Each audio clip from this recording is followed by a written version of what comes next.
Good evening. Hurricane Ian is ripping its way across Florida as we come on the air tonight, leaving some families trapped by floodwaters and more than 1 million people in the dark. Look at that live picture there. And we wanted to show you some video from Bradenton, south of Tampa here, where a transformer was blown out in the downtown area there.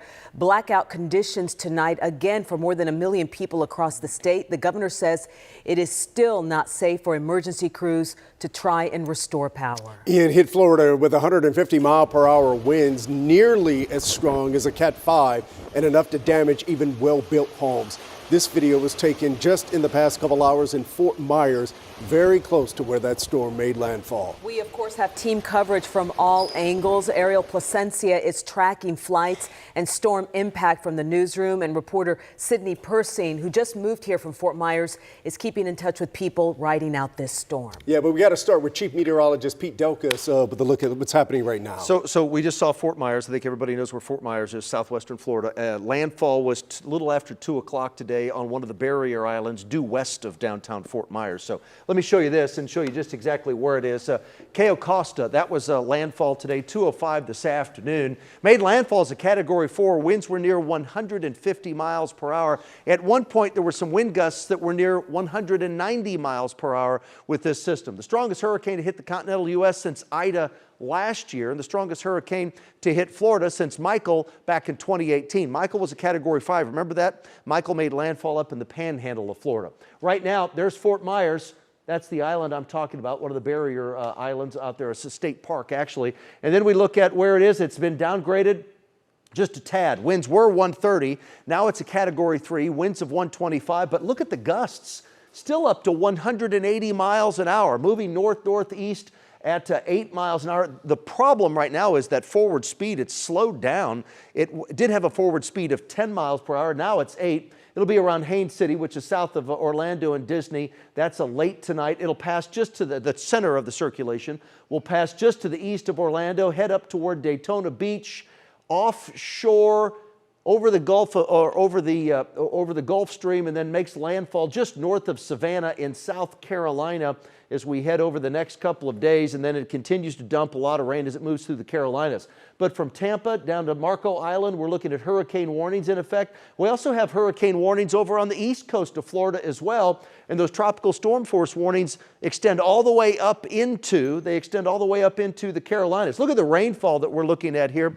We're looking at rain that could exceed, 1.5 feet, 2 feet. So a lot of rain with this storm and a storm surge. The forecast has come down just a couple of feet earlier, and we've seen it, 12 to maybe up to 18 feet, and now it's 12 to 16 feet still in the Fort Myers, Marco Island area. So big problems continue, and it'll continue all night tonight across the state of Florida. Yeah, my concern is for the people who are trapped wherever they may be, and with the continual rain, the water continuing to rise. Well, they can't get any first responders to them right now. I mean, now it's too late to get out.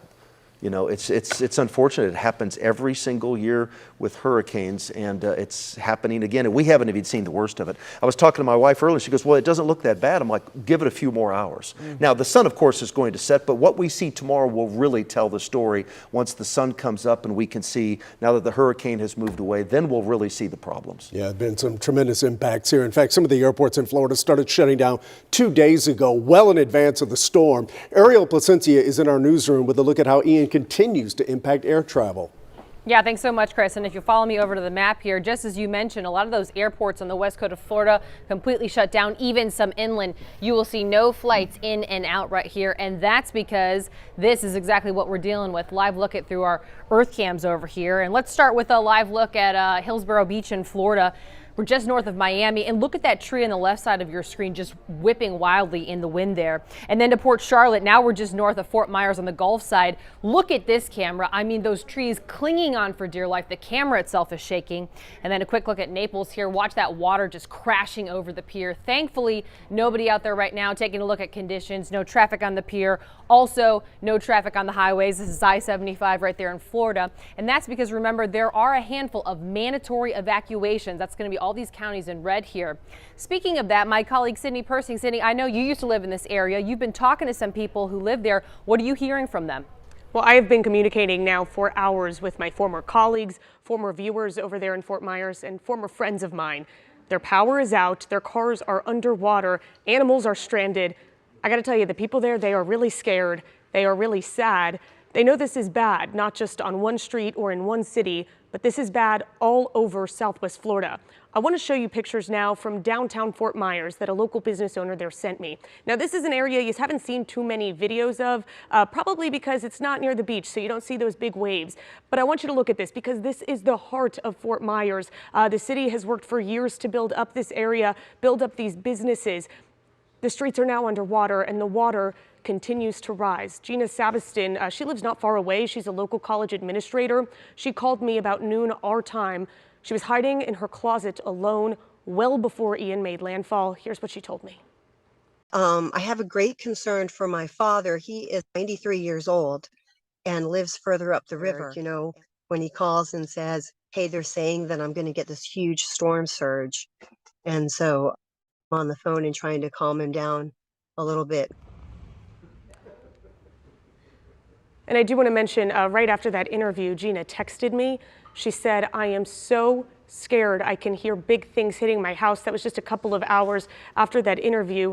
New photos, new video, and new information, that's all still coming in. But what we know for sure is that this is really not good. And frankly, by the looks of it, there are going to be a lot of parts of Southwest Florida that are simply wiped away. We certainly pray that all your friends are okay. Cindy, you know, Governor DeSantis said the best advice they can give to anyone who is trapped right now because emergency crews, it's not safe to go out, is to just get to higher level. You spoke about your former colleagues. You used to work at WINK in Fort Myers.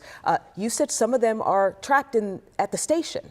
Well, right now, they've all evacuated up to the second floor of the station. They are still working hard to get the viewers in Fort Myers the news that they badly need. As we were talking about before, this is not over. This is going to get worse in a lot of ways.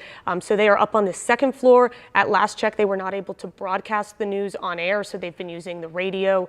They've been using Facebook Live, but I know that they have moved upstairs for higher ground because just like the folks that they're serving, you know, the news crews there, they need to take care of themselves and their families, and that's what they're working on right now. Yeah, we just got an update. I mean, the storm surge flooding there in Fort Myers is now above 7 feet. That's more than double, you know, any previous storm surge. Well, thank you, Sydney, for all of that information, and we'll check back in with you tonight.